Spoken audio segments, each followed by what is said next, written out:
Okay, hello everyone. Okay, it's quite up close. Hello everyone. Today we're going to be talking about Sejarah for once.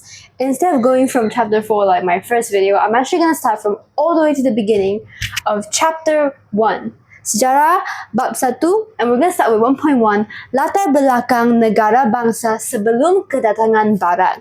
So before we start anything, we should understand that before you learn about regarding everything else on about four, not about four, or from four sejarah, which is history, which is about World War One, World War Two, the way the Japanese took over us. It's a focus on that. What happened after the Japanese? How did the British come back? How did we get back our independence? That is majority of chapter 4 sejarah history. Well, from 4 sejarah. But before we can explain any of that, we have to give you a recap on the history you've already learned, specifically this one, the latar belakang, which means the background, kind of like the backstory almost of our country, of negara bangsa sebelum kedatangan barat, before people. Oh, my marker pen doesn't work. What the? Hello. Hold on. Before the people of the West, like example the British, the Portuguese, and then someone from Asia, the Japanese came over. What was going on in our country? They first want to explain about Kerajaan Alam Melayu. Kerajaan Alam Melayu is starting way before Malaysia or Malacca was even a thing. And they give you some countries an example. Kemunculan dan kemasyhuran Kerajaan Alam Melayu membuktikan proves asas negara bangsa telah bermula sebelum kedatangan Barat. Because the people of Barat, there you go, now I can draw. Barat, okay, Utara's up here. The Westerners do have a tendency to think that, oh, you Asians cannot rule your own country. Well, this history is proof that no, we can, we have done it before. So we actually have to learn two parts, which is Alam Melayu, then later on, most famously, this is a crown, our Melaka Melayu, Kesultanan Melayu Melaka. But let's start here. Alam Melayu, what other countries in there? All the way to your Form 2 Sejarah, you have, example, from the 1st century, Funan, then to the second one, Champa, then we have Kedah Tua, Old Kedah, which is now a state in Malaysia, if you wanted to know, then Gangga Nagara, which does not have a lot of history around it, because it was taken over, colonized by a bunch of countries. Remember, like Tentera Chola all the way from India? Yeah. Then afterwards, we have Sriwijaya. Okay? Then we had Angkor Majapahit. Now, the countries, I would say, not the countries, the kingdoms, I would say are most important. Kerajaan yang paling penting is Sriwijaya and Champa. Now, of course, there are so many kingdoms out there. If you can only memorize a few, memorize these two. If you can memorize more, I also recommend Funan, because that is the first kerajaan out there, and a lot of people took reference from Funan. Okay, but why these two in particular? You will see that next time we have to learn about ciri-ciri about Kerajaan Alam Melayu. Now we start over here. What makes a kingdom? Well, just judging by the name Kerajaan, there's a crown that you cannot see here. A crown. Who is the leader of a kingdom? The king. Thus, the first fact they say is that, number 1, your Raja. This is very important, by the way. I don't have space. Oh dear. Bye-bye. First and foremost, your king. I know why I can't draw anything now. This thing's so wet. Okay. Whatever. I can't draw it. Your king, okay? The king, as in Raja, or otherwise Pemerintah. Now, do we still have a king later on? We do. Later you learn in Melayu Melaka that these ciri-ciri, the characteristics of how they ruled, was pretty much the same. You always need a country, which is a Raja. Then, how do you maintain control? You can have a king, but if no one listens to the king, it's no use. It's just a figurehead. It's purely there. It's like if I came around shouting orders but no one obeyed them, there would be no use for me to rule a kingdom. So, Jonathan Rizal's here to tell you that a Raja is nothing without its undang-undang, without the laws, okay? Now, with the laws, you also need people to listen to the laws, right? So dry it. Okay. your king, Raja. Then what is the next thing most important? You need the undang-undang. I'm gonna draw a weighing system to tell you this is the law because it's fair. Okay, undang-undang. Now, you have these two. But again, I put you in a situation where you had a king but no laws, so no one listens to you. But what if you have a king, you have the laws, but there's no one there? If I'm in a house and I yell, hey, everyone, you have to give me 5 gold bars by sundown, but there's no one there. I might have set up laws and I have people to catch those that don't obey my laws. I have like police systems.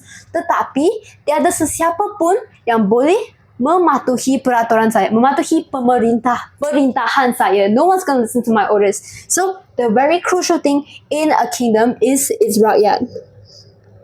Tada! These are 3 people and they're holding hands.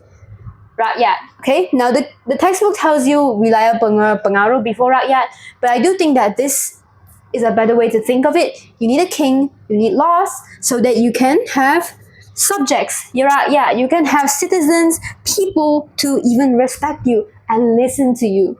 So once you have that, you have to have a place for them, right? There's no way we're just walking around on the street going, yeah, that's my kingdom. No, you need a lokasi. So watch me draw a good box. You need wilayah pengaruh. You need a wilayah. Wilayah means honestly just areas, kawasan. You can think of it like that. Kawasan, wilayah, pengaruh. What does that mean? Pengaruh usually means influence. But in here, you need a place you can influence to call it a kingdom. If you are a king with undang-undang, with people, but no road, no istana, no place for you to actually hold up your kingdom, still a failure, man. So these are the 4 things you need. Number 1, Raja. Number 2, undang-undang. Number 3, rakyat. Number 4, wilayah pengaruh. Now, why? I've explained to you in brief, in funny terms, but let's talk seriously. What does sejarah tell you about it? Number 1, Raja boleh menjadi I have no place to say this. Say goodbye to the diagram. Dun, dun, dun. Okay, bye-bye. Raja boleh menjadi tonggak utama kerajaan. Okay, what is tonggak? Tonggak is like a pillar. It's the foundation. You can also learn in Chinese 支柱. 支柱 tonggak utama kerajaan, because just by the name kerajaan, who is in the center of it?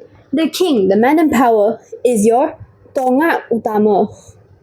Okay, kerajaan. Why? They explain it further. Because do they give you the reason why? My dears, they don't. But here's the reason why. Everyone has to follow one leader, because if you have no leaders, I mean, it is possible to rule still, that it exists, like, not democracy, anarchism, that's where there's no king. But in those kinds of systems, there tends to be chaos. So if you want to give a kebab answer, why do we need to have the sistem pemerintahan beraja? Why do we need to have a system in the first place? It is to ensure that rakyat, this is the rakyat dapat hidup dengan harmoni. They get to live in harmony. They get to live peacefully, dengan aman. Mereka dapat hidup bersatu padu. They can live unitedly because they all follow one ruler. Now, again, we have to connect the king with the laws and the government. So, we did learn that sistem pemerintahan memperkukuhkan kedudukan raja. I think this is an okay fact. If you want to memorize it, sure. Your raja will reinforce, the government system, I'm not speaking well, the government system will reinforce the power of your king. Okay? When you have people to obey your laws, that's when your king is actually in power. So we learn this later in chapter 2, where countries like, example, England, when no one wants to listen to you, for example, Revolusi Keagungan, the glorious revolution in England, no one wants to listen to the king. So you don't have a good kingdom, your kingdom falls apart, the king is useless. That's why in that particular nationalism, in that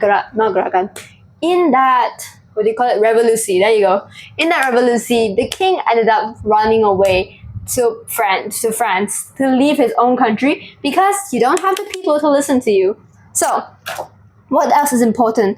Well, you need to be respected. Ditaati. Okay, that's not respect. You need to have loyal subjects. Again, you don't want to pull whatever Raja Louis did. His name is Louis, right? Or was it Raja James? James. You don't want to do what James did, okay? Raja James, sorry, I'm not his friend, I can't call him James. Raja James tidak mempunyai rakyat yang bertaat setia kepadanya, okay, kepada baginda. So, you need rakyat that are loyal to your king. Sentiasa ditaati oleh rakyat. What else? This is a fact. Oh, gosh damn it, marker pen. Dianggap suci. Suci. What does suci mean? Holy.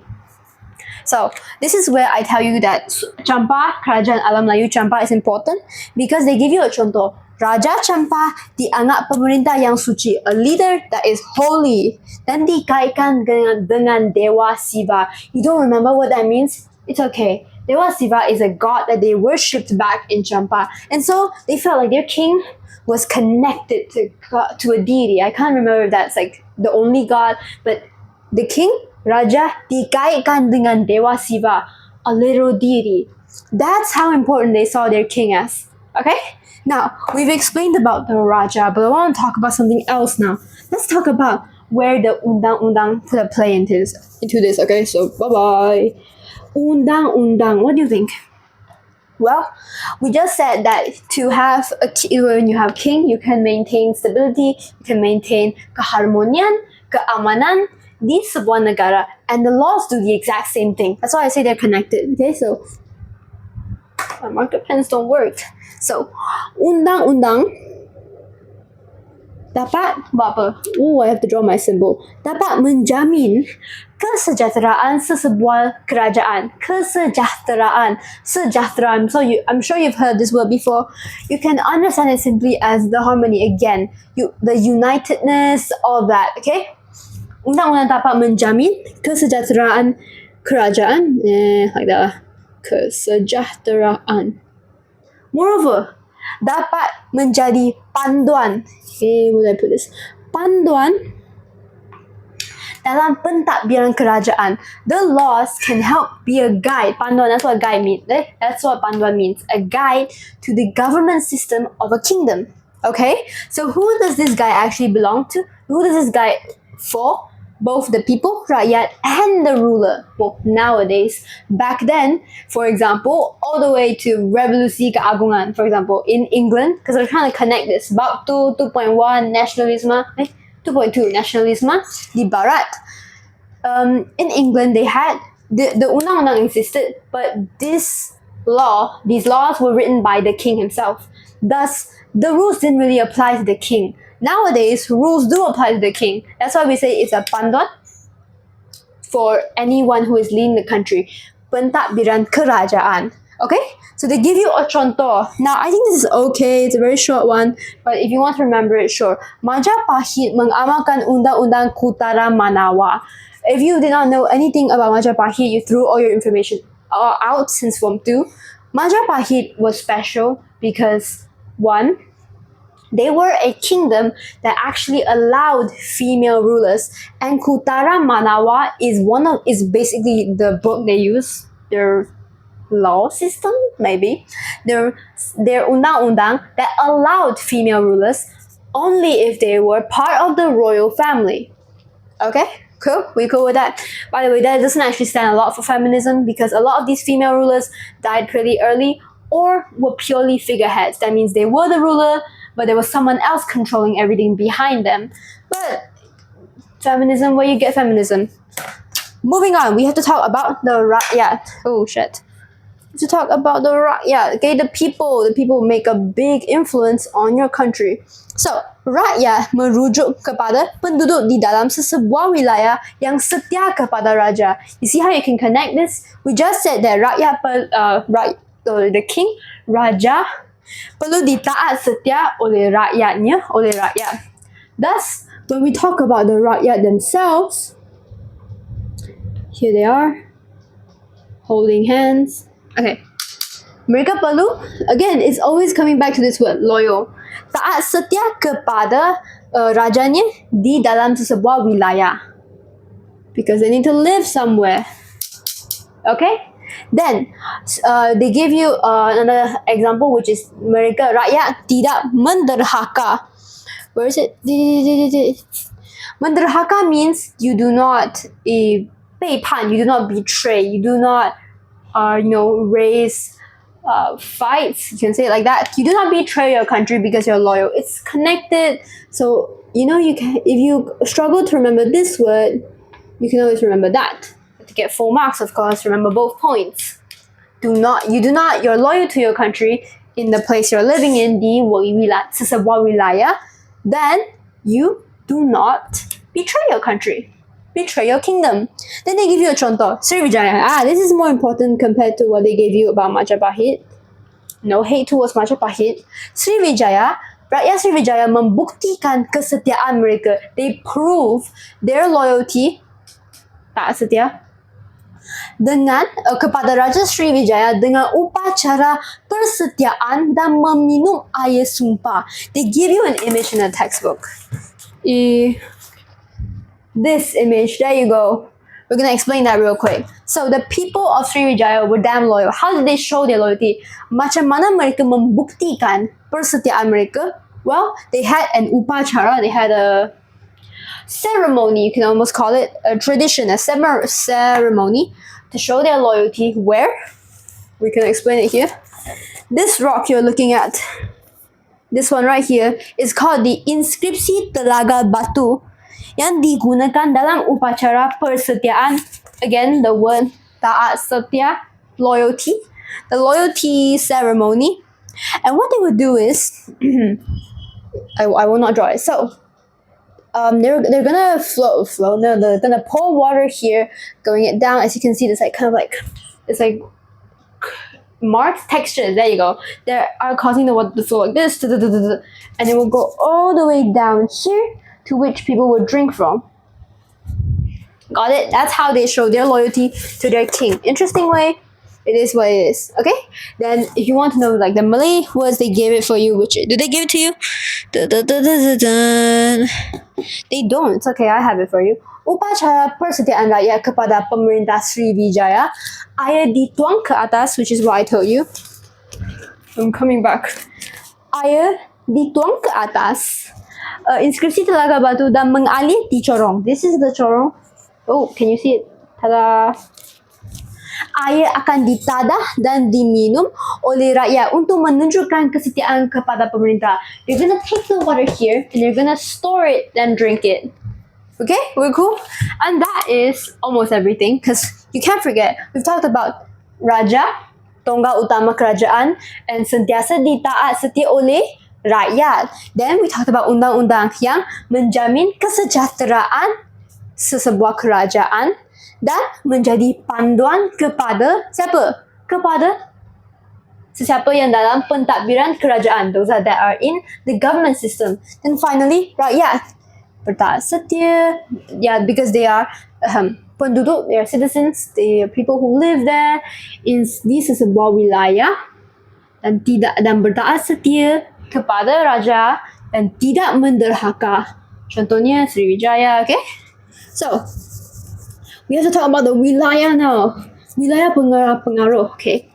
Might be a little bit difficult, might be a little bit difficult, a little tricky, but let's hold on, shall we?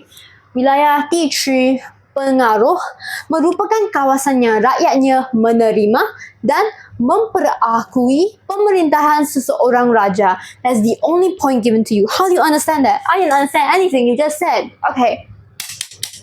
Kerajaan, kawasan is a place. Let me draw that. It is a piece of land. It is a place. There you go. What's the place? Oh, can you see it? Di mana rakyat? We just stated that the rakyat merupakan penduduk. They live here. Okay? Dan mereka menerima, they receive, menerima dan memperakui. Memperakui, that's an interesting word. Memperakui means you recognize, ni 认可. Memperakui pemerintahan seseorang raja. Your raja is here. And this is the place where the king, where the people, they receive orders from the king and they recognize his power.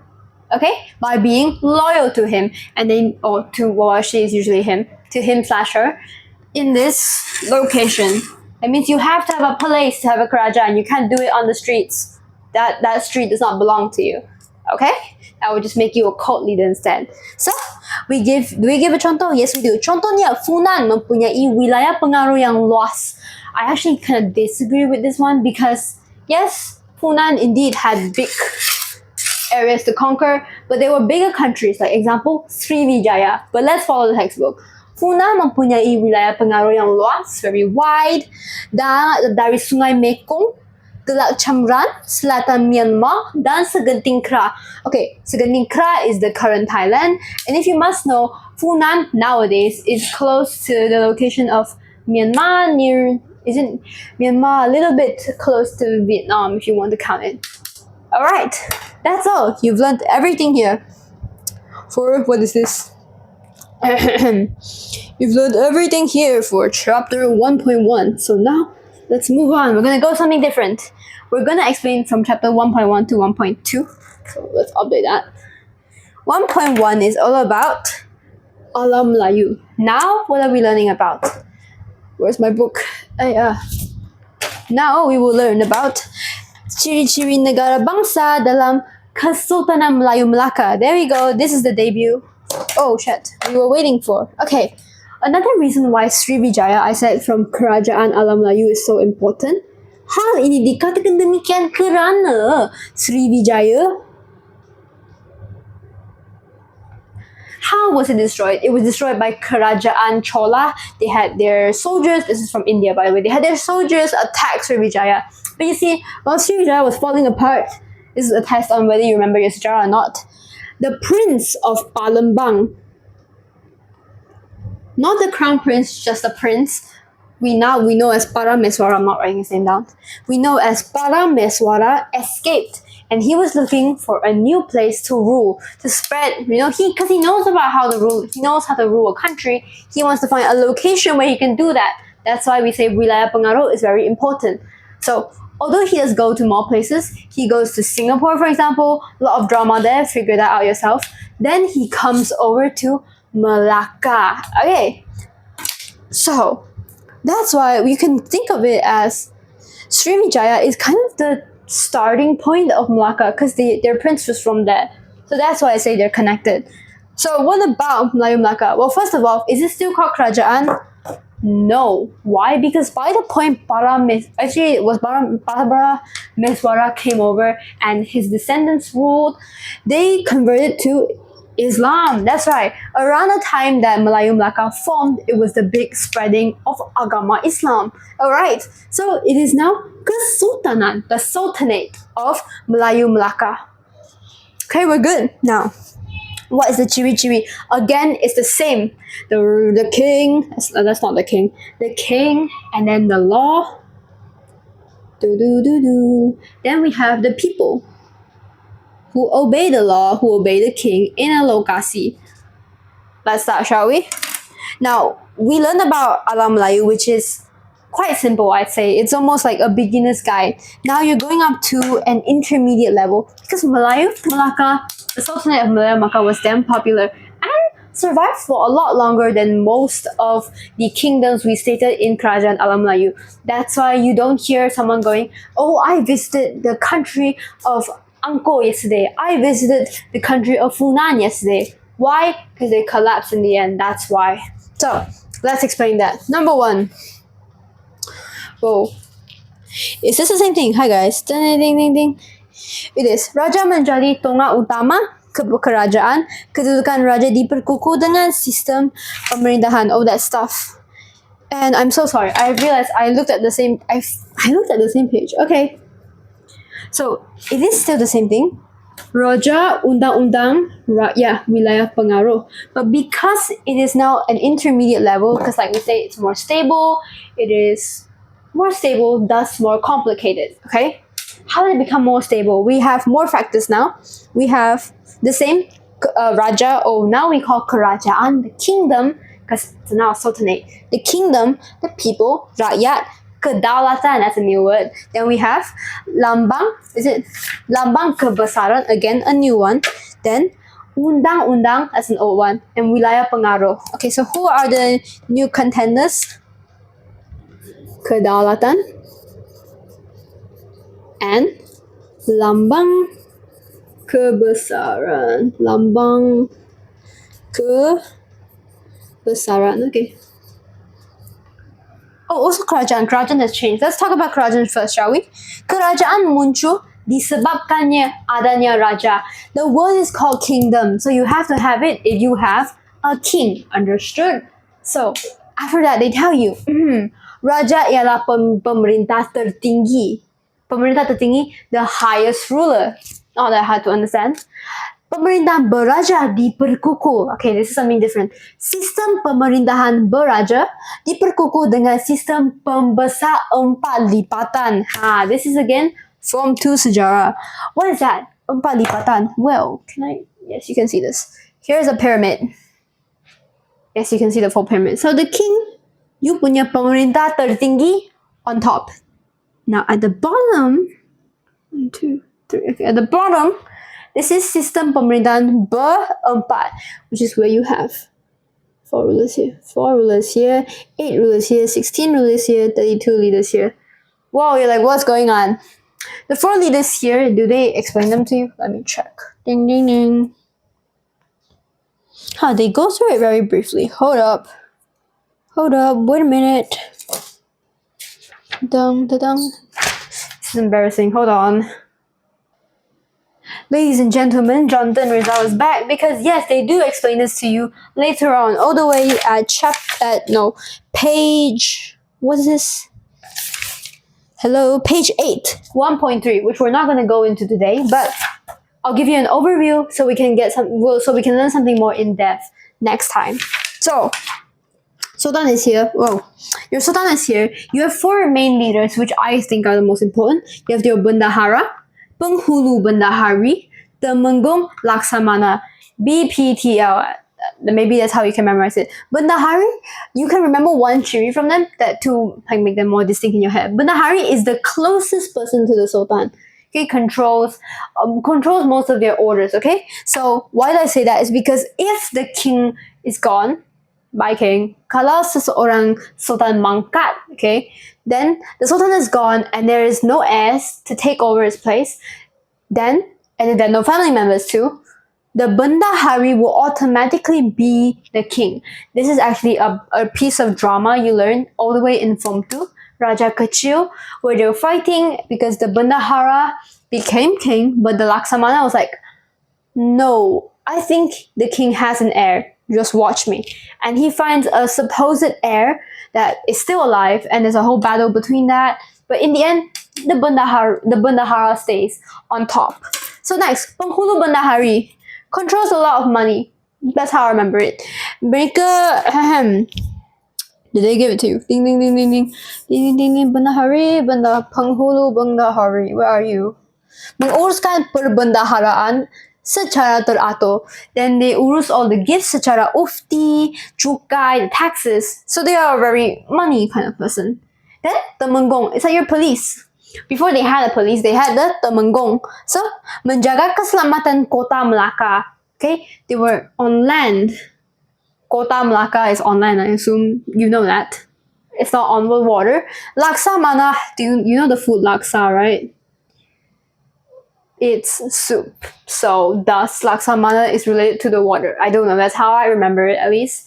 So Laksamana controls everything on the sea. There's a big thing to have someone who controls everything on the water? Yes, on the water, in the water, because Malacca, where is it located? It is known to be a port. It is kind of like an island, and thus people often come here through what? Their boats. Okay?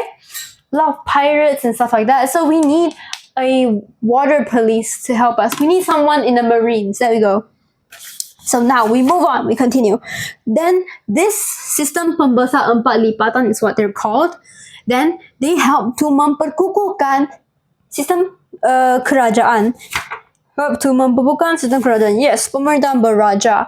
Selepas kedatangan Islam, pemerintah mula guna gelaran sultan. I told you that in the front, which is they stopped using the word Raja after Islam was spread all the way to Malacca. Okay, so it's now the Sultanate of Malacca. Moving forward, we have Kedaulatan. Shah, what does this word mean? I don't know. Where's your Rukun Negara? How do you not know? I'm just kidding. That's okay. Kedaulatan undang-undang, you know, kedaulatan means kuasa tertinggi. I'm not sure there's a word for it. There is a very complicated English word for this. What's it called? The supremacy. There you go. The supremacy. That's what it's called. But again, you might not know what the supremacy is. The supreme leader. Okay? That's what kedaulatan is all about. Kuasa tertinggi sultan. Okay? It represents that. Dan ialah hak mutlak sultan untuk mengawal rakyat dan wilayah. It gives hak mutlak. Okay, this word, mutlak, please remember it. You will see it later on, especially nationalism, the England. Hak mutlak means you have 100% control, 100% power to do whatever the freak you want. Okay? Untuk mengawal, control your rakyat dan wilayah. The area, the location, the kawasan. Okay? Kedaulatan Kesultanan Melayu Melaka diakui, was recognized by kerajaan lain dan bebas daripada campur tangan kuasa asing. This is more of relating to what I told you. This chapter is all about proving that we Asians could rule our own kingdoms. See, Melayu Melaka was free to do whatever the frick they want because they could rule. They had a brilliant system. We just explained that. Thus, the point given, the diakui was recognized by different kingdoms. Here is the evidence the textbook gives you. Kedaulatan diiktiraf oleh kerajaan Dynasty Ming. Dynasty Ming? Where's that from? China. Okay? The people from China, what happened? Kerajaan Dynasty Ming menghantar beberapa orang utusan, which means like 使者, this is people representatives of China, diketuai Laksamana Cheng Ho untuk mengeratkan hubungan China dengan Melaka. A bunch of words. What are they trying to tell you? Dynasty Ming, maybe I won't write China, I should write that. Dynasty Ming saw Melaka as an important kingdom, to important sultanate, to where they had people come to this location to do what? Mengeratkan hubungan, to help make them more friendly, you know, be allies. That's how important they viewed this place. Okay? To have more friends, and Melayu Melaka was one of them. Moving on to Lambang. Whoa, my whiteboard has fell off. That's quite embarrassing. Lambang Kebesaraan. What are the things that could represent the king's power? That's what it means. Lambang is like the symbol of the king's power. Please stick on my damn wall. Cool. Adam, this is all your fault. I ripped off the plastic to show you that it's plastic, and now it will not stick. Whatever, man. Okay, moving on.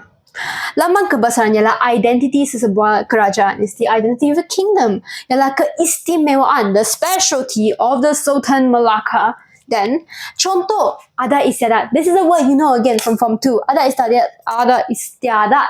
Like what? Adat perkawinan, adat the coronation, adat pertabalan. Okay? Penggunaan warna, the way they use their colors. Nobat means their instruments.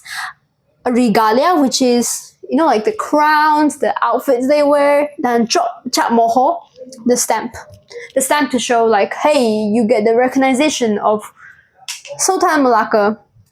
Cap moho digunakan untuk mengesahkan, 确认, to confirm that arahan daripada Sultan. So I can't bullshit my way through it. I can't be like, hey, like example, I go all the way to the Dynasty Ming. Hey, the Sultan told you to give us a bunch of money. Please do give it.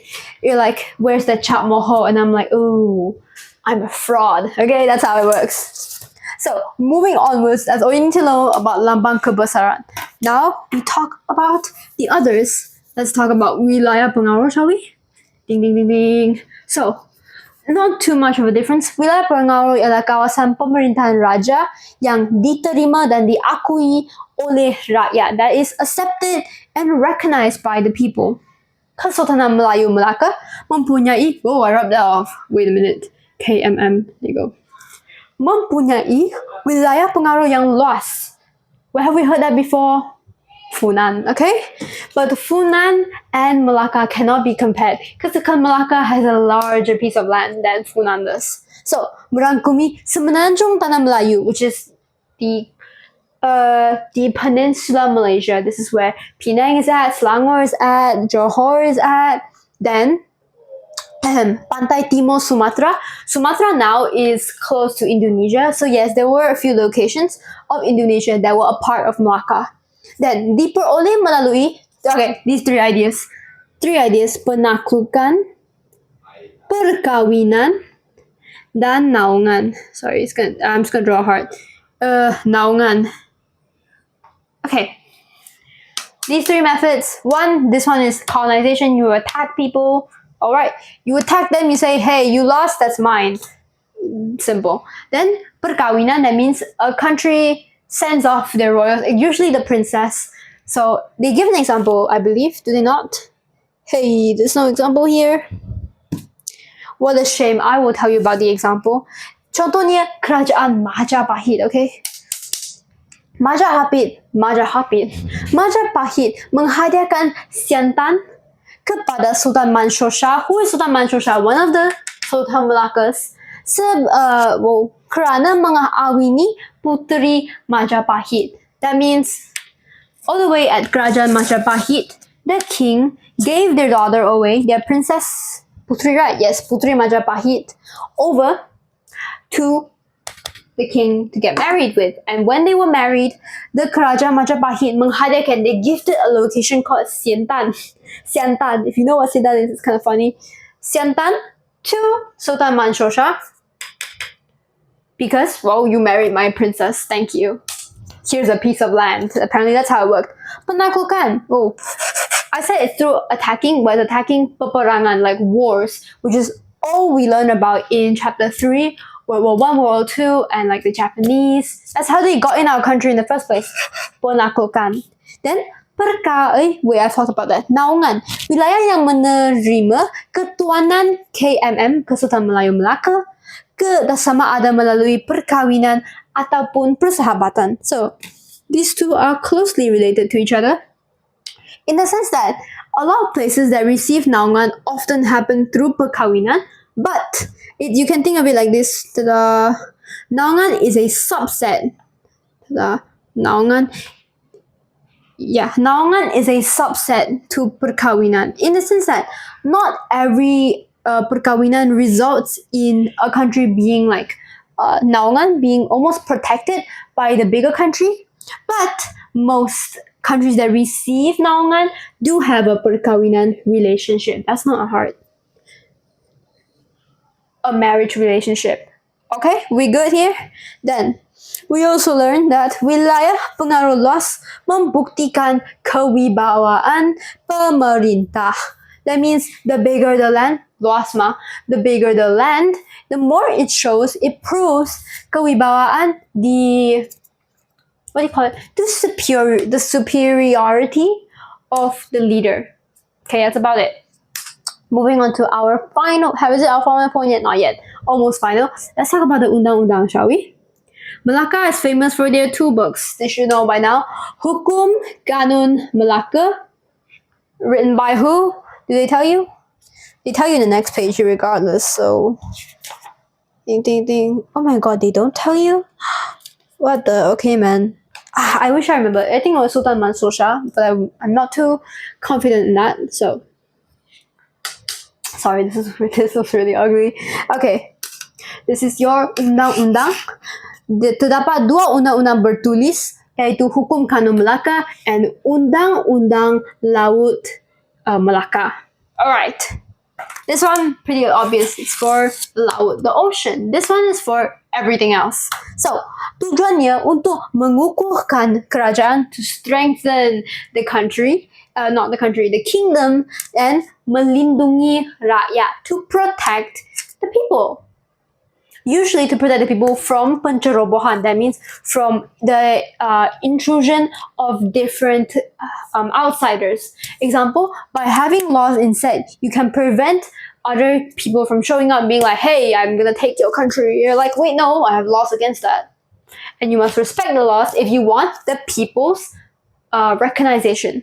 So, menjadikan KMM sebagai sebuah kerajaan yang unggul. It's a very glorious country, okay? Kerajaan unggul, very glorious country. That's all about undang-undang. Let's talk to our final point, the rakyat. It's quite similar if you ask me. So moving on. Rakyat menumpahkan taat setia. This is a different word. Menumpahkan, that means you pour something in. So you might be asking, can I use the same word? Can I just say bertaat setia, menunjukkan taat setia? The answer is no. To stay safe, please use back the word the textbook says, which is menumpahkan. You pour your loyalty kepada Sultan Melaka. Oh dear, my pen fell. Alamak. Okay. So, menumpahkan taat setia kepada Sultan Melaka.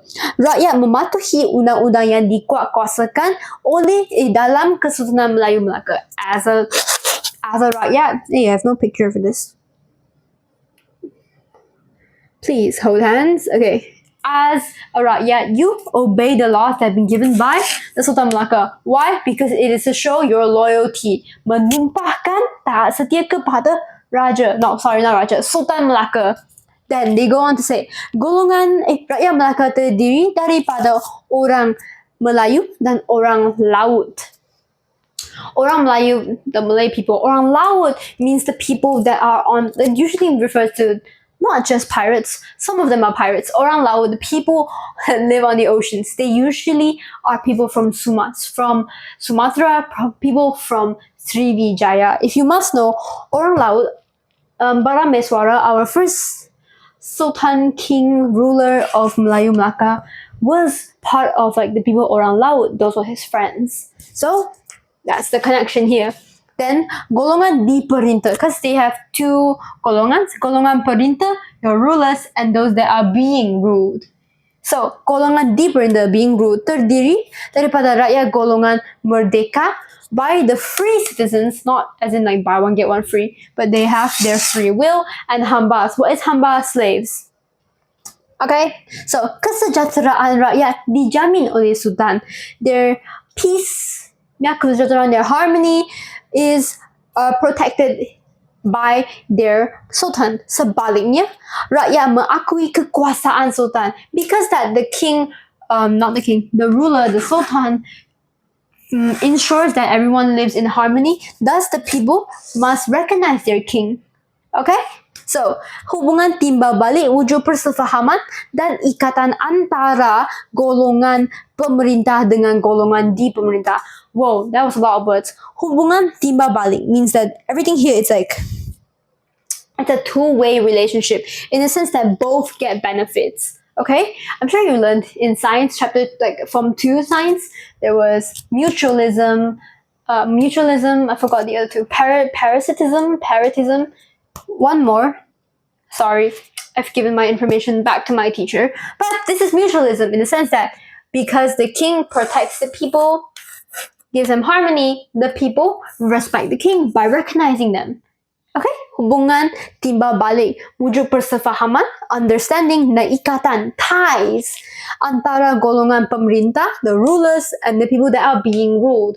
Usually the slaves are accepted from that, but that's information for you to know. The hambas don't really have a choice in this decision. So, before we move on to explain more stuff, we're gonna end this here. This is all you need to know. But I'm gonna give some extra facts that we talked about just now. Penaklukan, naungan perkawinan, we can give locations. Like, for example, what were locations that willingly accepted naungan Kesultanan Melayu Melaka? It is Lingga, Patani, dan Kedah. You can choose which one to remember. Personally, I would say Kedah. Obviously, it's a state now in Malaysia. And Lingga. Patani, sure, why not? Patani is now, as far as I know, I think they are now currently a part of Thailand. Okay, so like back then punya Thailand. So taklukan, from like attacking, colonization. Pahang, Kuala Linggi, Kelantan, Rokan, Indragiri, dan Kampar. Kampar is a place in Perak. Okay, so what would I choose to remember? Probably Kampar, because that's a place in Perak, and Pahang, because it's a state in Malaysia, and Kelantan as well, because it's a state in Malaysia. Okay, finally, perkawinan, one place only, the only contoh they give in the textbook, which is Siantan. Siantan is the one we talked about. Putri Majapahit got married to Sultan Mansur Shah. Don't confuse their names. Mansur Shah, and thus Majapahit's king was like, here, have this piece of land. Thanks for marrying my daughter. Something like that. I want to give some fun facts to spice this up. Did you know that through perkawinan, right, there were actually quite a few like scamming cases in the sense that they did not send their actual princesses. Duh, I'm not gonna marry my princess to some wrinkly old man.